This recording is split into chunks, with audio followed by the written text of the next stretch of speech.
All right, so now we're hopefully going to be joined by Carter Wadil, one of our friends from camp. Carter, you here? Yeah, he's there. Say it again. Carter, you here? Yes. How you doing, Carter? Hi, Liam. How's New York? It's as good as ever. We're bracing for a hurricane right now, but until that comes, we're doing fine and dandy. Yes. Except for the Jets, right? How about them Jets? How are they doing down there? Yeah, well, I'm not really that invested in the Jets personally. They're not my number one favorite team, but I can't help but just get so frustrated and irritated when I watch the Jets play football now. They've just become that kind of team. Another humiliating loss to this time was the Miami Dolphins today. Mark Sanchez looked terrible. The defense got torn up by Matt Moore, who came into the game with an injury. And it looks like, again, the system that Rex Ryan has in place isn't working, and the Jets need to do something about it. Well, the Giants, on the other hand, last time I checked, were up 23-0 on the Cowboys. Not half bad. Tony Romo's already thrown 3 interceptions last time I checked. How are you feeling about the Giants? Well, it's great. Yeah, it's 23-7 now. It's always good when you have the Giants defense as your fantasy team and they get 3 picks in the first half. But, I mean, you can't help but look at it and kind of think that, well, maybe it's Tony Romo and the Cowboys offense screwing up as opposed to the Giants really putting together a good game. They had a lot of places where they could have gone for more points and instead to settle for a field goal. Lawrence Tynes got a lot of action today. But listen, if the Giants can come out to a lead in any game like this, they're going to be fine. And I think that this kind of is going to be a good, solid victory for the Giants as they head into the latter part of the season here. And Carter, I couldn't agree with you more. Even though I know, lots of people know, Tony Romo is unpredictable, does not have the best accuracy, it's still impressive to get 3 picks within the first half. Right, exactly. I mean, at some point, there has to be something there with the defense. And that's a very big factor with the Giants is if their defense can continue pressuring opposing quarterbacks, especially in key situations, there's not going to be really any nail-biting aspects in the game today. It doesn't look like that. But when it comes down to a big game in the postseason, the defense is going to need to stand up if Eli Manning has a bad night, which is always possible.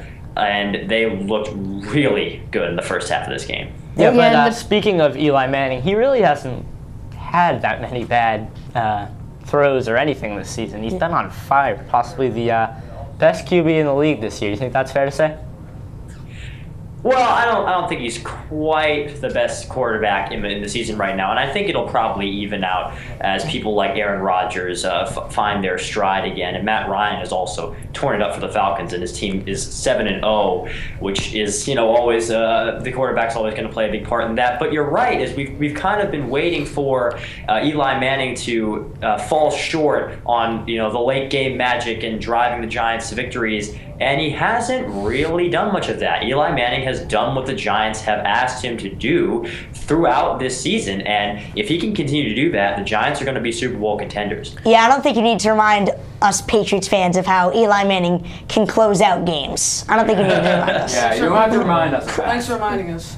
Yeah, and the Giants' pass defense, I mean, they've struggled not as much as the Patriots, but I mean, they're definitely not the best pass defense, in the league, and they struggled with injuries, especially in the first half of the season. So if they keep this up for the second half, and with Eli Manning and Victor Cruz being on the same page as they have been for the entire season, the Giants could be almost unstoppable, and hopefully not, being a little biased here, and hopefully not another Super Bowl run, but certainly possible the way that they're playing right now. Yeah, you're right that the secondary has been a big question mark for the Giants so far this season, and if they can continue playing the way they are, then it's going to really help them in the postseason. But you mentioned kind of the chemistry that not only Eli Manning and Victor Cruz has, but Eli Manning and Hakeem Nicks and the defense as a whole. The Giants are really good on team chemistry. You're not going to see a controversy. You're not going to see fighting the locker room like you may see on the other side with the New York Jets. But the Giants' chemistry, I think, is going to be one of the key factors, I say again, for a very important postseason game, which it looks like they are going to be playing come January. Yeah, definitely, and they lost to the Cowboys the first week of the season, but they beat the Redskins. They're on the verge of beating the Cowboys, so they could win their division this year like they did last year. So it should be interesting. And Mike Sullivan, our producer, just wrote Tim Tebow. We're going to see Tim Tebow at all? Yeah, do you think we'll see him? I think we have to include Tim Tebow. Yeah. I mean, it could be one of the biggest storylines in the next coming weeks with Mark Sanchez playing as bad as he did today. Will Tim Tebow get a chance to start relatively soon? Carter, your thoughts? I mean, this is one of the things that's really frustrating me about the Jets is why Tim Tebow hasn't played on the field. At this point, it seems to me like Tim Tebow is just going to be any other backup quarterback for the Jets. And I don't think that trading, doing a huge blockbuster, high-profile trade, bringing in a guy that carries as much baggage as Tim Tebow does, just to get a backup quarterback that you can find anywhere is pointless. The whole reason that the Jets should have traded for Tim Tebow in the first place is so that they can use him in the Wildcat, use him on the run, and if Mark Sanchez isn't playing well, see how it works out. They've got a bye next week. They can come back against the Seahawks, and maybe we can see Tim Tebow, but I have a feeling that Rex Ryan's just going to send Mark Sanchez out again, and the Jets are going to have another embarrassing defeat. Well, I don't want to jump on the bandwagon too quick about Sanchez being bad and all that because, let's face it, Tebow is not the best thrower himself. But, this is maybe my personal opinion, but I think that the Dolphins have the Jets' number. It seems that over the past few years, the Dolphins have always beat the Jets. There could have been one loss in there that I'm forgetting, but it seems like it. Yeah, the Jets beat the Dolphins earlier in the season, but this one was a much more decisive victory. And, that could be true. The Jets' schedule could get easier as it goes along. It could be a better matchup for Mark Sanchez and for that kind of offense.